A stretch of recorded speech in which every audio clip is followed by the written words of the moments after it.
if you asked anyone before the Egypt versus Argentina match who was more likely to qualify, the answer would probably be Argentina.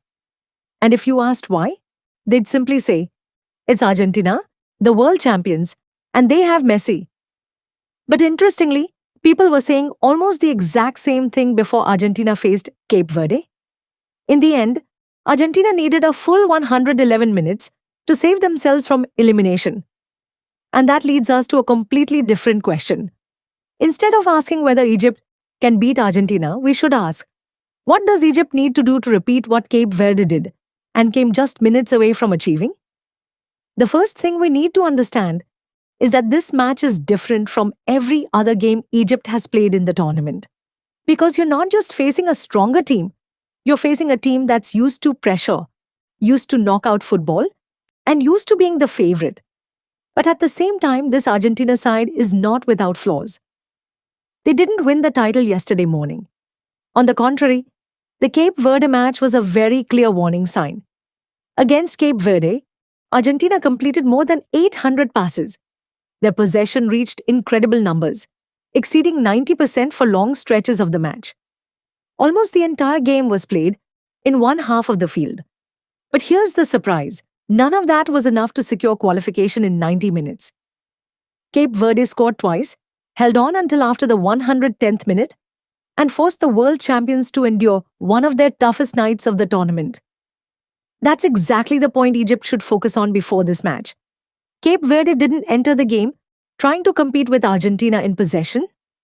They didn't try to become Argentina. Instead, they targeted Argentina's weaknesses. They attacked quickly toward goal. There was no unnecessary passing around, no showboating.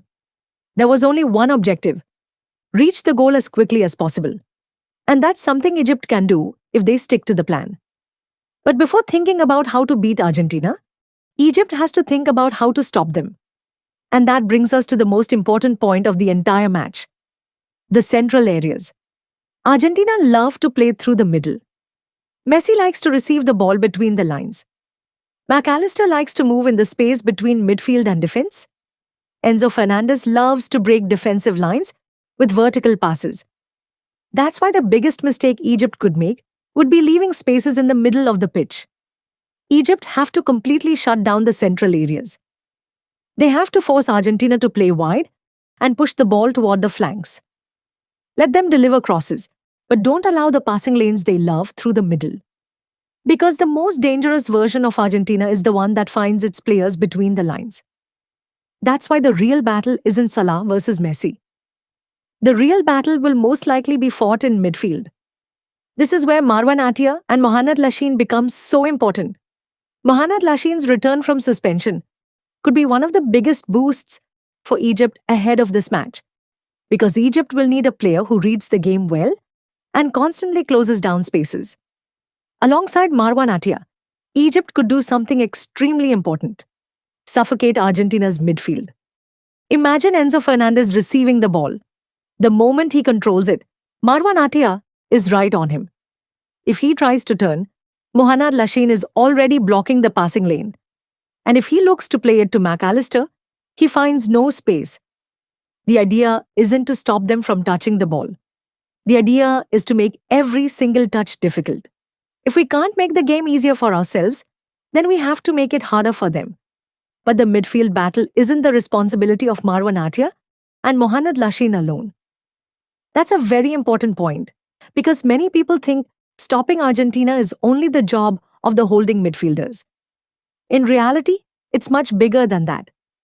When Argentina begin building from the back, Egypt need 4 or 5 players working together to close down the spaces. That's where Imam Ashur becomes so important.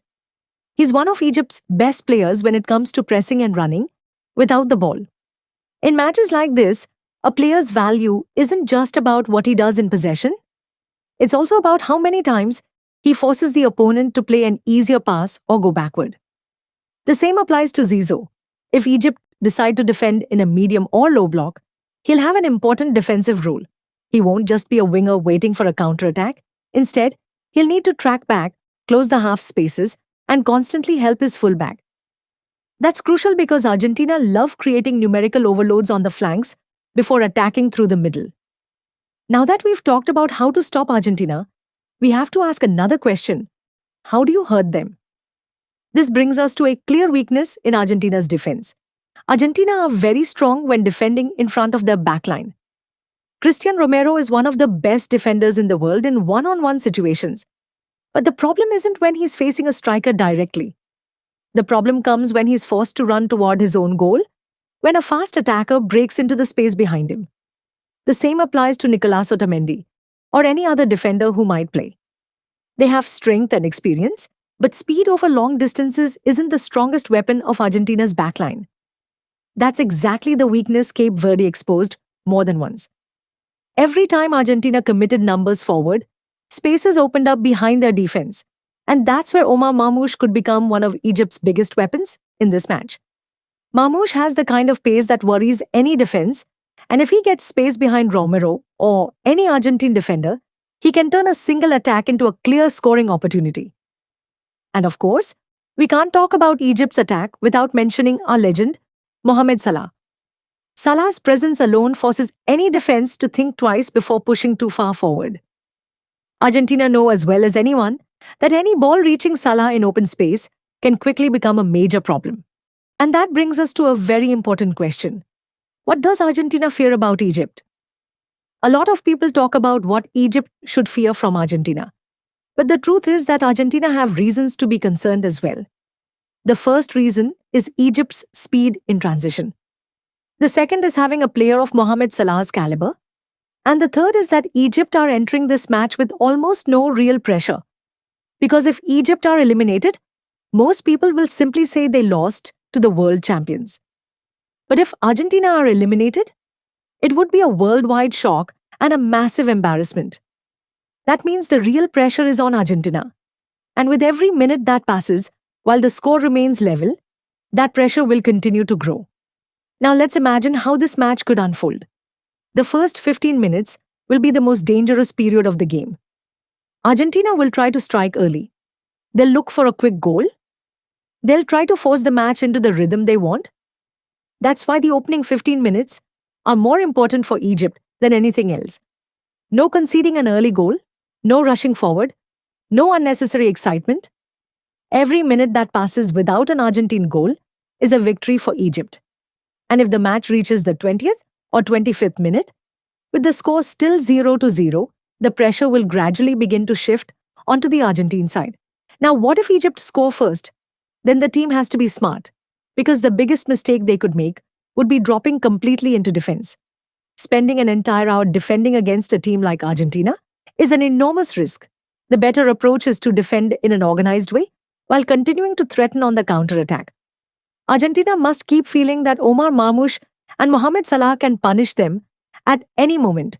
And what if, hopefully not, Argentina score first? Even then, panic is not an option. Cape Verde came back after falling behind, and Argentina have already shown during this tournament that they can be vulnerable defensively. If the match reaches the 79th minute, with the score still level, then an entirely new game begins. Because at that point, Argentina will start remembering the Cape Verde match. The fans will begin to worry. The players will start rushing their decisions. And the more they rush, the more mistakes they'll make. And of course, we can't talk about this match without talking about Mostafa Shobair. The truth is that no matter how strong a defensive plan is, it will fall apart if the goalkeeper isn't having one of his best days. Argentina will most likely create chances. And that's a reality we have to accept. No matter how well organized Egypt are, a team of Argentina's quality will find opportunities to shoot or break through. That's where Mostafa Shobair comes in.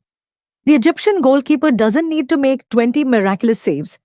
He only needs to stop the one or two chances that could completely change the match. Because in knockout football, sometimes a single save is worth as much as a goal. Even more important than the saves themselves is his composure. Argentina love to press immediately after losing possession. So Shobair's ability to play out from the back and make the right passing decisions could help Egypt escape the press and launch the counter-attacks they rely on. In a match like this, the goalkeeper could very well end up being the best player on the pitch. That's why, if Egypt are dreaming of a historic night against Argentina, a huge part of that dream will depend on Mostafa Shobair's performance and concentration from the first minute to the last. Interestingly, both teams arrive at this match with almost the same feeling. Egypt needed 120 minutes and a penalty shootout to get past Australia, while Argentina needed more than 110 minutes to eliminate Cape Verde. That means both teams are entering this match after physically and mentally exhausting battles. And of course, we can't talk about this match without mentioning Salah and Messi. Interestingly, each of them comes into this game carrying a completely different story. Messi knows that every step he takes in this tournament could be one of the final steps of his World Cup career. Salah, meanwhile, knows he's facing a historic opportunity that could cement his name even further in the history of Egyptian football. But despite all the attention surrounding the two superstars, this match will most likely not be decided by a single moment of individual brilliance. It will be decided by the smallest details: a corner kick, a free kick, a counter-attack, a crucial interception in midfield, one correct decision made in a single second. These are the kinds of matches where history can sometimes be changed by a single moment. That's why it's important to remember that Egypt aren't going into this match just to participate or put on a respectable performance. They're going into it with a genuine opportunity to write one of the greatest stories in their FIFA World Cup history. Because beating the world champions in a knockout match wouldn't simply mean qualifying for the quarterfinals, it would be a moment remembered for decades. A moment that could completely change the way the football world views the Egyptian national team. If we had to summarize the match in 3 key factors for victory, the first would be completely shutting down the central areas and forcing Argentina to attack out wide. The second would be winning the midfield battle through Marwan Attia and Mohamed Lashin, while limiting the influence of Enzo Fernandez and Alexis McAllister. The third would be exploiting the space behind Argentina's defense as quickly as possible through Omar Marmoush and Mohamed Salah. In the end, are Argentina the stronger team? Yes. Are Argentina the favorites to qualify? Yes.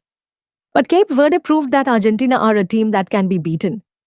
They also proved that organization, discipline, and making the most of key moments can create real problems for the world champions. That's why the question before Egypt versus Argentina isn't whether Egypt can win. The real question is, can Egypt execute the game plan they need to win? Because if they can, we may be about to witness the greatest night in the history of Egyptian football.